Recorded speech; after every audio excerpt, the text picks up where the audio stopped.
বিশ্বনবী বললেন জুমার নামাজের 15টা সুন্নত মুখস্থ রাখতে হবে। 1 নাম্বার সুন্নত ফজরের সালাত জামাতে পড়তে হবে। 2 নামাজ মুনাফিকদের কাছে সবচেয়ে কঠিন, একটা হচ্ছে ফজরের নামাজ আর একটা এশার নামাজ। এক আলেমকে জিজ্ঞেস করা হলো ফজরের বাতাসটা এত ঠান্ডা আর স্নিগ্ধ কেন? আলেম উত্তর দিয়েছিল কারণ ফজরের বাতাসে মুনাফিকদের নাকের দুর্গন্ধ মিশে না। ফজরের বাতাসটা স্নিগ্ধ, ফজরের সময় আল্লাহওয়ালাদের আনাগোনা, মুসল্লিদের আনাগোনা, ইসলামের পক্ষের শক্তির আনাগোনা। চিল্লায় বলেন ঠিক কিনা? মসজিদে নববীতে জুমার নামাজের দৃশ্য আর ফজরের নামাজের দৃশ্য ছিল এক। বাংলাদেশে ফজরের নামাজের দৃশ্য আর জুমার নামাজের দৃশ্য এক নাকি? ফজরের নামাজের সময় মুসল্লি নাই, এক কাতারও হয় না, আর জুমার নামাজে পাক্কা মুসল্লি দেরি করে গেলে বারান্দায়ও জায়গা পায় না। কথা কন। তাহলে আগামীকাল ফজরের নামাজটা আমরা জামাতে পড়বো ইনশাআল্লাহ। এত আসতে আরো জোরে পড়েন ইনশাআল্লাহ। মনে থাকবে? ইমাম সাহেব কে মসজিদের? ইমাম কই? আবু সাহেব কই? কালকে দেখবেন যে কি অবস্থা হয় ফজরের সময়। জুমার নামাজের মতো ভিড় হবে, আসা যাবে না। কথা কয় না। 2 নাম্বার সুন্নাহ হচ্ছে আসওয়াক, মেসওয়াক করা। মাগফিরাতুন লিল ফাম মারদাতুন লির রাব। মেসওয়াক করলে দাঁত পরিষ্কার থাকে, আল্লাহ খুশি হয়ে যায়। বিশ্বনবী বলেছেন যদি আমার উম্মতের জন্য কষ্ট না হতো প্রত্যেক নামাজের আগে মেসওয়াক করা আমি ফরজ করে দিতাম। মেসওয়াক ছিল বিশ্বনবীর জীবনে শেষ আমল। এই মেসওয়াক করে বিশ্বনবী শেষ নিঃশ্বাস ত্যাগ করেছেন। আপনার নবী আমার নবী ওনার জীবনের সর্বশেষ আমল ছিল কি? সুবহানাল্লাহ কইবেন না? বিশ্বনবী জাইতুনের ডাল দিয়ে মেসওয়াক করতেন। বিশ্বনবী বলতেন নি'মা সিওয়াকিয়া জাইতুন ফাইন্নাহু সিওয়াকি ওয়া সিওয়াকুল আমবিয়া মিন ক্বাবলি। জাইতুনের ডালের মেসওয়াক কতই না ভালো, কারণ এটা দিয়ে আমিও মেসওয়াক করি, আমার আগে সব নবীরাই জাইতুনের ডাল দিয়ে মেসওয়াক করেছে। 3 নাম্বার হচ্ছে দুহুন, তেল মালিশ করবেন। বিশ্বনবী জাইতুনের তেল দাড়িতে, চুলে আর গায়ে দিতেন।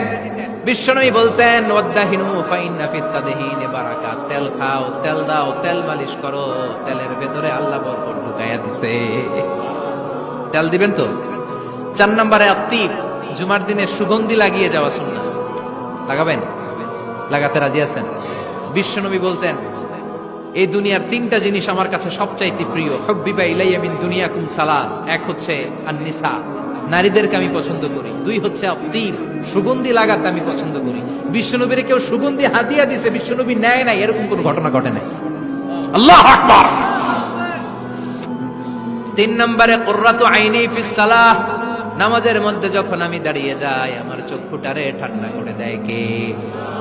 আবার বিশ্বনবী বলতেন আরবাউন মিন সুনানিল মুরসালিন। 4টা সুন্নাত সব নবীদের সুন্নাত। 1 নম্বরে আল হায়া মানে লজ্জা। আরেক বর্ণনা এসেছে আল খিতান মানে সুন্নাতে খাতনা, এটা সব নবীদের ছিল। আর সেওয়াক, সব নবীরা মেসওয়াক করেছেন। আত্তিব, সব নবীরা আতর লাগিয়েছেন। আর নিকাহ, সব নবীরা বিয়েও করেছেন। চিল্লায় পড়েন আল্লাহু আকবার। 5 নম্বর সুন্নাহ হলো আল লিবাস আহসানা সিয়াব, সুন্দর জামা পরা। নট নেসেসারি যে নতুন জামা হতে হবে, পুরাতন জামাও ধুয়ে আয়রন করে পরলে একটা সৌন্দর্য আছে না নাই? ইন্নাল্লাহা জামিল ওয়া ইউহিব্বুল জামাল। আল্লাহ নিজে সুন্দর, সৌন্দর্যকে আল্লাহ পছন্দ করেন। পৃথিবীতে সবচেয়ে সুন্দর কে? ইন্নাল্লাহা ইউহিব্বু আইয়ারা আসারা নি'মাতিহি আলা আবদিহি। আল্লাহ তার বান্দার উপর তার নেয়ামতের ছিটেফোঁটা দেখতে চান। আপনি যদি ধনী হন, দামি জামা পরবেন, সুন্দর জামা পরবেন। অনেকে আছে অনেক ধনী, কিপটুসের মতো সিরা জামা পরে, আছে না নাই? আপনি ধনী মানুষ, আপনি সিরা জামা পরছেন কেন? আপনার যে সম্পদ আছে এটার বহিঃপ্রকাশ আল্লাহ দেখতে পছন্দ করে। আপনাকে যে আল্লাহ কি নাজ নেয়ামত দিয়েছে, অহংকার ছাড়া স্বাভাবিক বহিঃপ্রকাশ আল্লাহ দেখতে পছন্দ করে। কোন সুবহানাল্লাহ। এরপরে 6 নাম্বার হলো ইকসারুস সালাহ আলান নবী, বিশ্বনবীর উপর বেশি বেশি দুরূদ পড়া। বিশ্বনবী বলতেন জুমার দিন শ্রেষ্ঠ দিন, এই দিন আমার উপর বেশি বেশি দুরূদ পড়ো। ফাইন্না সালাতাকুম মা'রুদাতুন আলাইয়া, কেননা তোমরা যে আমার উপর দুরূদ পড়ো, কিয়ামতের আমি মরে যাওয়ার পরে এই দুরূদগুলো কে পাঠিয়েছে তার নাম, তার বাবার নাম সহ ফেরেশতারা আমার কবরে দিয়ে আসে।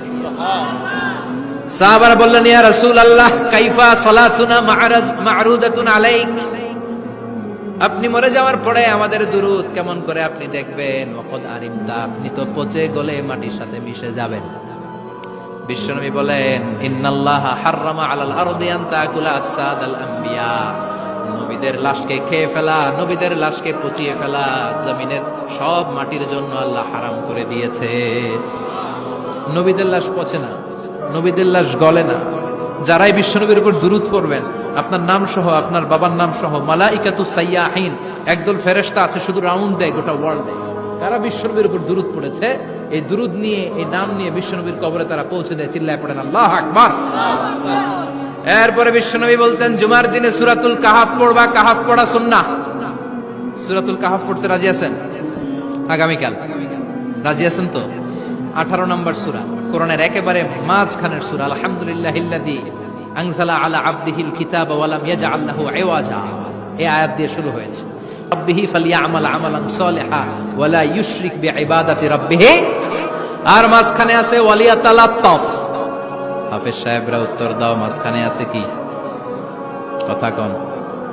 ওয়ালিয়াতালাত্তাফ একটা শব্দ আছে সূরা কাহাফের মাঝখানে। কোরআনের সব জায়গায় এক ফন্টে আয়াতগুলো লেখা, কিন্তু ওয়ালিয়াতালাত্তাফ মোটা করে লেখা আছে না? ডবল ফন্টে লেখা, মোটা, কারণ এটা কোরআনের একেবারে মাঝখানে অবস্থিত এই শব্দটা ওয়ালিয়াতালাত্তাফ। এর আগে যত শব্দ, এর পরে তত শব্দ, এর আগে যত কোরআনের অক্ষর, এর পরে তত অক্ষর। সুবহানাল্লাহ বাড়িতে গিয়া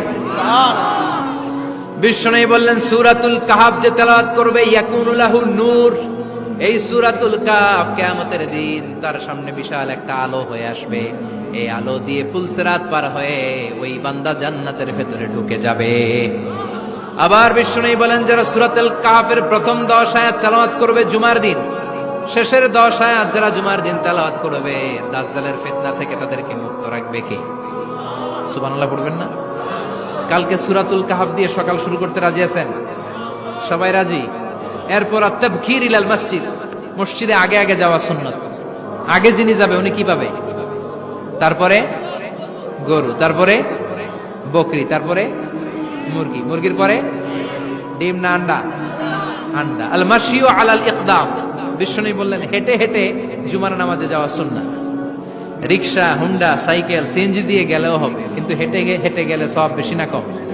প্রতি কদমে কদমে আমলনামায় সওয়াব দিয়ে দিবে কে? এরপরে বিশ্বনবী বললেন, আদামু তাখাত্তি রিকাবান নাস, মানুষের ঘাড় ডিঙ্গিয়ে সামনে না যাওয়া সুন্নাহ। অনেকে জুমার দিন আসে, সবার শেষে বসতে চায় সামনে, এরকম ডাকাইত আছে না নাই? রাজা মেহারে নাই? বিশ্বনবী জুমার খুতবা দিচ্ছেন, হঠাৎ এক সাহাবী সব সাহাবীর ঘাড় ডিঙ্গিয়ে ডিঙ্গিয়ে সামনে আসতেছে বুলেটের মতো। বিশ্বনবী বললেন, থামো, এজেলে বসো মিয়া, ফাকাদ আযাইতা ওয়া আনাইতা, আসছো দেরি করে, আবার মুসল্লিদেরকে কষ্ট দিচ্ছ। যেখানে জায়গা পাবেন ওইখানে বসবেন, মানুষের ঘাড় ডিঙ্গিয়ে সামনের কাতারে যাওয়া এটা ঠিক না। এজন্য জুমার দিন আগে আগে আসার চেষ্টা করবেন। রাজি আছেন তো? এরপরে বিশ্বনবী বললেন, দুখুলুল মসজিদে রাকাতাইন, জুমার নামাজের দিন মসজিদে ঢোকার পরে 2 রাকাত পড়া সুন্নাত। কয় রাকাত? রাজি আছেন? কবলাল জুমা, বাদাল জুমা। অনেকে প্রশ্ন করে, বাদাল জুমা 4 রাকাত, মসজিদে পড়লে 4, ঘরে পড়লে 2। কিন্তু কবলাল জুমা সুনির্ধারিত নয়, অনির্ধারিত। মা কদ খুদ্দিরা লাক, যত আপনার তৌফিকে কুলায় 2 রাকাত করে করে 2, 4, 6 ইমাম সাহেব খুতবা দেওয়ার আগ পর্যন্ত। আপনি যদি আধা ঘন্টা আগে যান, আপনি 10 রাকাত পড়তে পারবেন। চিল্লায় বলেন ঠিক কিনা? এরপরে বিশ্বনবী বললেন, ইনসাত, চুপ থেকে খুতবা শুনবা। জুমার খুতবার সময় কথা বলা যাবে নাকি? কথা কন। বিশ্বনবী বললেন, তোমার সামনে কেউ কথা বলতেছে, তুমি যদি বলো চুপ করো, এটাও তুমি খারাপ কাজ করছো। চুপ করো তোমার কইতে কইছে কি? চুপ করো বলে তুমি আরেকটা ভেজাল লাগাইছো। চিল্লায় বলেন ঠিক কিনা? তাহলে জুমার নামাজে কথা বলা যাবে না, কেউ কথা বললে চুপ করো, এই কথাটাও বলতে বিশ্বনবী নিষেধ করেছেন। চিল্লায় বলেন ঠিক কিনা? এরপরে মজার একটা কথা বিশ্বনবী বলেছেন, জুমার নামাজ পড়তে যে যদি কারো ঘুম আসে, জায়গা চেঞ্জ করে বসো। জুমার নামাজ পড়তে যায় ঘুমান না, এরকম কে কে আছেন আল্লাহর ওলি? হাত তোলেন। হাত তুলতে পারবেন? আমিও তুলতে পারবো না, আমি কত ঘুমাইছি। জুমার খুতবা শুনতে গেলে ঘুম আসে, কারণ রহমত নাজিল করে কে? পুরো মসজিদের ডানে বায়ে রহমতের ঠাসা, খালি ঘুম আর ঘুম। আছে না নাই? ঘুম আসলে কি করবেন? উঠে যাবেন, উঠে জায়গা চেঞ্জ করবেন, পানির ঝাপটা দিবেন, ঘুম দূর করে দিবে কে? এরপরে বিশ্বনবী বললেন, জুমার দিন দোয়া করলে কবুল হয়। এমন একটা সময় আছে জুমার দিনে, ওই সময়ে যদি বান্দা আল্লাহর কাছে কিছু চায়, সেটা না দিয়ে খালি হাতে আল্লাহ বান্দারে ফিরাইয়া দেয় না। সেটা কখন? অনেক ইখতিলাফ আছে, বেশিরভাগ মুহাদ্দিসিন বলেছেন জুমার দিন আসরের নামাজের পর থেকে মাগরিবের আগ পর্যন্ত, বিশেষ করে মাগরিবের আগের আধা ঘন্টা, এই সময় আল্লাহর কাছে বান্দা যদি কিছু চায়, এই দোয়া আল্লাহ ফিরিয়ে দেয় না। এই 15টা সুন্নাত কালকে আমল করা যাবে তো? সবাই রাজি? জুমার খুতবা মনোযোগ দিয়ে শুনবো তো, আগে আগে আসবো তো, দোকানপাট বন্ধ করে জুমার নামাজের ভাবমূর্তি রক্ষা করব তো। খতিব সাহেব যারা আছেন জুমার আলোচনাটাকে আরো কনস্ট্রাকটিভ ওয়েতে নেন, সব বন্ধ হবে, জুমা বন্ধ হবে। তাফসির মাহফিলে 144 ধারা আছে না নাই? জুমার মাহফিলে আছে। জুমার দিন 144 জারি করছে ওই মসজিদের জুমায়, কোনদিন শুনছেন? এই জন্য জুমাটাকে আমাদেরকে কাজে লাগাতে হবে। আল্লাহ তুমি তৌফিক দাও। আরো জোরে পড়েন আমিন। সুবহানাকাল্লাহুম্মা বিহামদিকা আশহাদু আল্লা ইলাহা ইল্লা আনতা আস্তাগফিরুকা ওয়া আতুবু ইলাইক। আসসালামু আলাইকুম। ভিডিওটি ভালো লাগলে একটি লাইক দিবেন এবং চ্যানেলে নতুন হলে চ্যানেলটি সাবস্ক্রাইব করে দিবেন এবং পাশে থাকা বেল আইকনটি প্রেস করে দিবেন। ধন্যবাদ।